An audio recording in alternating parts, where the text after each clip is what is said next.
أقم الصلاة لدلوك الشمس إلى غسق الليل وقرآن الفجر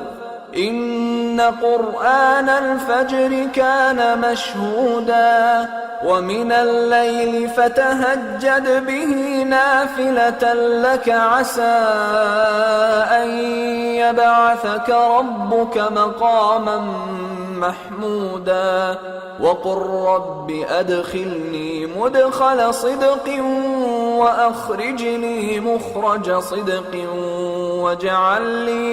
واجعل لي من لدنك سلطانا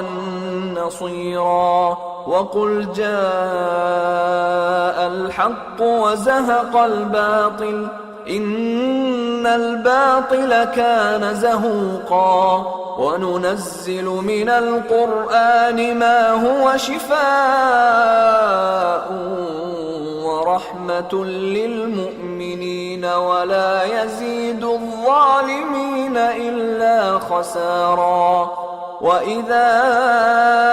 أنعمنا على الإنسان أعرض ونأى بجانبه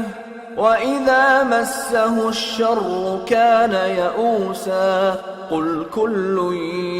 يعمل على شاكلته فربكم أعلم بمن هو أهدى سبيلا۔ اے محمد صلی اللہ علیہ وآلہ وسلم، سورج کے ڈھلنے سے رات کے اندھیرے تک ظہر، عصر، مغرب، عشاء کی نمازیں اور صبح کو قرآن پڑھا کرو، کیونکہ صبح کے وقت قرآن کا پڑھنا فرشتوں کی حاضری کا موقع ہوتا ہے، اور بعض حصہ شب میں بیدار ہوا کرو اور تہجد کی نماز پڑھا کرو۔ یہ شب خیزی تمہارے لیے ایک اضافی عمل ہے۔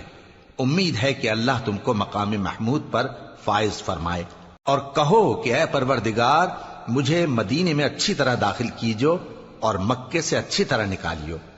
اور اپنے ہاں سے زور و قوت کو میرا مددگار بنائیو، اور کہہ دو کہ حق آ گیا اور باطل نابود ہو گیا، بے شک باطل نابود ہونے والا ہے۔